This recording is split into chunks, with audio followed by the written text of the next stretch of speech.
All the movement within the planet Earth start at the core of the planet, where we had the heat from the time of the creation of the solar system due to the impact of the small planets to each other, created a convection. First, it caused melting of the planetesimal and then layering it into three different layers of core, mantle, and crust. The mantle has convection in the case of the Earth, and this convection creates cracks on the surface of the crust of the Earth, creating what we call as continents or plates. And these plates move, and they open up and they close down oceans. One of the most famous oceans is the Tethys Ocean, the remnants of which is the Persian Gulf, Caspian Sea, Black Sea, and the Mediterranean Sea. Creation of this ocean and the closure of it is the subject of this video, is related to that. The Iranian plateau was started when the Paleotethys Ocean was closing down due to the breakdown of the Gondwana. And the Gondwana, when it closed down, on the process, create arcs of islands. Like what we see in Indonesia, these island arcs were eventually joining together from the Africa, which is the remnants and the core of the Gondwana, to the Eurasia, all joining together and ending up as a solid mass, as what we call as the Iranian plateau. Similar to what India has done with the Tibet, we have it here. The island arcs that created Iran are very similar to what we have in plateau of the Tibet at the moment, and what we will have in future of the Indonesian islands.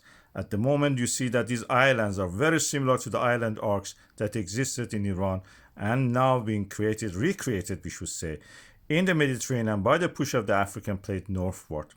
You can see it here again, the Africa breaking down the core of the Gondwana, Arabian plate, and before that, Indian subcontinent pushing northward and creating the landmass of Iran and Tibet here in this case.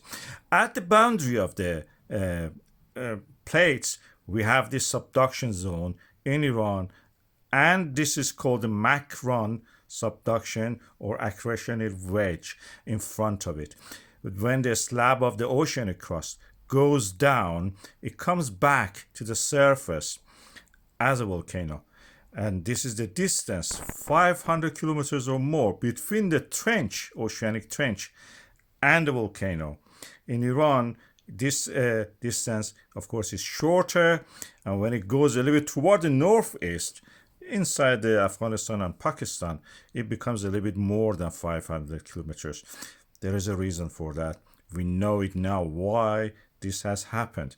In this area, our seismic measurements has shown two different slope for the plate, oceanic plate going down, and we think there is a detachment of this oceanic plate creating this phenomenon we see. So in Iranian part, the volcanoes are closer to the trench, oceanic trench.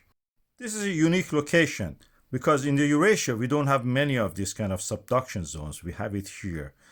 And this has created one of the most famous volcanoes in Iran, Taftan. If you are grown up in Iran and have been into primary school, you hear about these kind of volcanoes.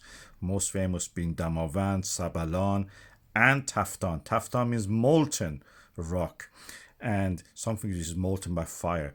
And people go there. This is a 4,000 meter almost high mountain. People go there. There are fumaroles, and you can see actually the fumaroles emitting gases. These are sulfur gases. And the volcano is actually quite high, so in parts of the year it can be covered with the snow, and is a challenging visit, of course, for many. And as you can see here, we have two summits here. One of them, I've marked it here, has a cap, I call it felsic dome or felsic plug, that causes explosive eruptions when this felsic caps blows up. We had in the past an example of it is we see here evidence for the older Taftan and the new Taftan after the initial explosion was created, sitting on top of it. And this one also may blow up in future, who knows. But at the moment we have fumarole activity. We consider it as dormant in a way, and fumarole activity sometimes may even be so active that we see molten sulfur on the summit of this volcano. There are reports about eruptions at different times in the 20th century, and we expect another one happening anytime because we are seeing evidence. And that is in the form of the annual or yearly uplift of the ground by 11 centimeters. There are two scenarios or two ways to understand this. One is that at a depth of 500 meters almost, we have a hydrothermal system blocked by the hydrothermal fluid deposits, and then creating a pressure of the gas, and this gas pressure leading to the rise of the whole mountain summit.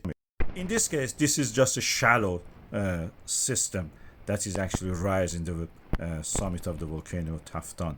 But there is another scenario, possible way, is that probably magma, a small pocket of magma or reservoir at the depth of 3 to 4 kilometers existing, and new material is being added to that. In this case, and a volcanic eruption will happen, the volcanic eruption which will lead to some deposition and lava flows in the surface.